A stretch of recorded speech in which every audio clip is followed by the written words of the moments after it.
Bismillahirrahmanirrahim. Assalamualaikum warahmatullahi wabarakatuh. Perkenalkan, nama saya Muhammad Farhan. NIM saya A1A1 19009 dari kelas A, jurusan Pendidikan Ekonomi angkatan 2019. Kali ini saya akan menjelaskan salah satu materi yang ada di ekonomi makro, yaitu perekonomian tertutup sederhana dua sektor. Apa sih itu perekonomian tertutup dua sederhana?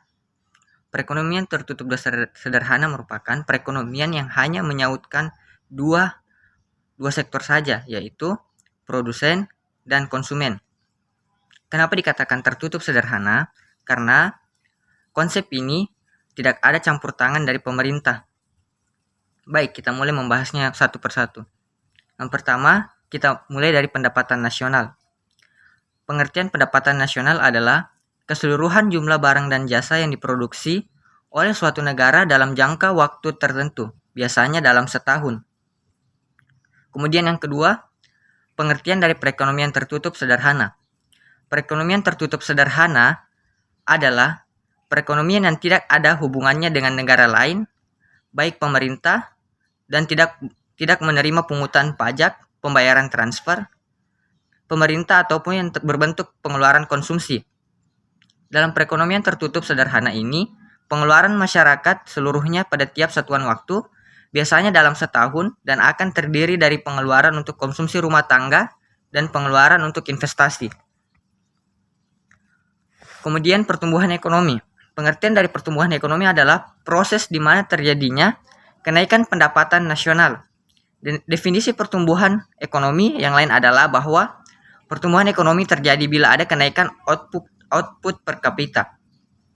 Pertumbuhan ekonomi menggambarkan kenaikan taraf hidup diukur dengan output real per orang. Analisis pendapatan nasional dengan perekonomian tertutup sederhana dua sektor.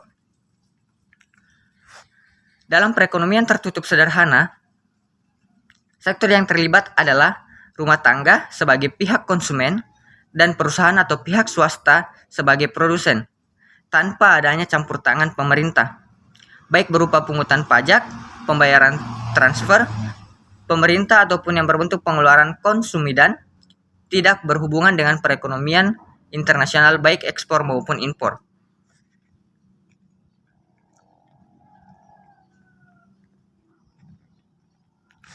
Kemudian, pendapatan nasional dengan perekonomian tertutup dua sektor adalah produk nasional neto dikurangi pajak tak langsung ditambah subsidi.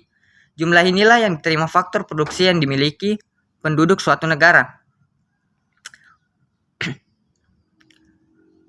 Pendapatan nasional dengan perekonomian tertutup sederhana dua sektor merupakan penjumlahan dari 5 hal, yaitu yang pertama, upah atau gaji yang diterima buruh atau karyawan.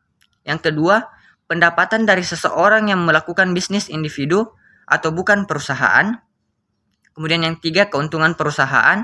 Keempat, pendapatan bunga selisih dari perusahaan. Dan yang terakhir, pendapatan sewa. Model analisis dengan variabel investasi dan tabungan. Model analisis dengan variabel investasi tabungan adalah pengeluaran yang akan digunakan untuk memproduksi barang atau jasa yang lebih banyak lagi. Atau dengan kata lain, merupakan pengeluaran yang ditambah dengan kepada komponen-komponen barang modal. Tujuan dari pelaksanaan model analisis dengan variabel investasi tabungan ini adalah mencari keuntungan di kemudian hari melalui pengoperasian mesin dan pabrik. Analisis keuangan pemerintah biasanya mencakup 4 aspek. Yang pertama, operasi keuangan pemerintah dalam hubungan dengan defisit atau surplus, anggaran dan sumber-sumber pembiayaannya. Kemudian yang kedua, dampak operasi keuangan terhadap kegiatan sektor real melalui pengaruhnya terhadap pengeluaran konsumsi dan pembentukan modal tetap domestik atau bruto atau PMTDB pemerintah. Kemudian yang ketiga, dampak rupiah operasi keuangan pemerintah atau pengaruh operasi keuangan pemerintah terhadap ekspansi bersih pada jumlah uang yang beredar. Kemudian yang keempat, dampak valuta asing operasi keuangan pemerintah atau pengaruh operasi keuangan pemerintah terhadap aliran devisa masuk bersih.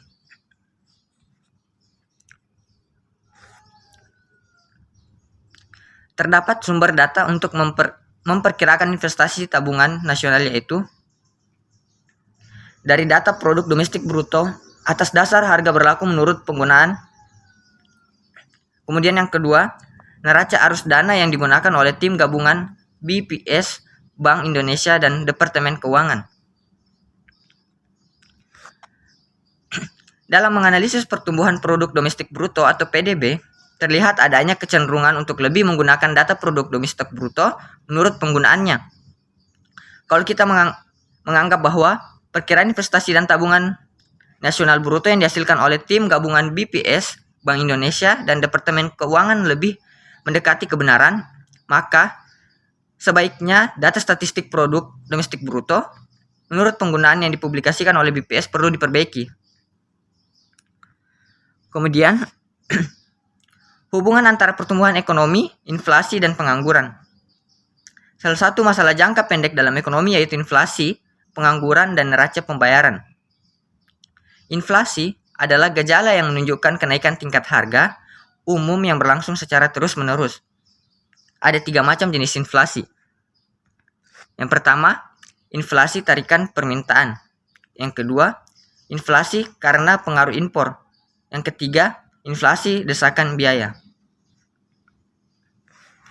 Tingkat inflasi yang terjadi dalam suatu negara merupakan salah satu ukuran yang mengukur baik buruknya masalah ekonomi bagi yang dihadapi suatu negara. Bagi negara yang perekonomiannya baik, tingkat inflasi yang terjadi berkisar antara 2-4% per tahun. Tingkat inflasi yang berkisar antara 2-4% dikatakan tingkat inflasi yang rendah.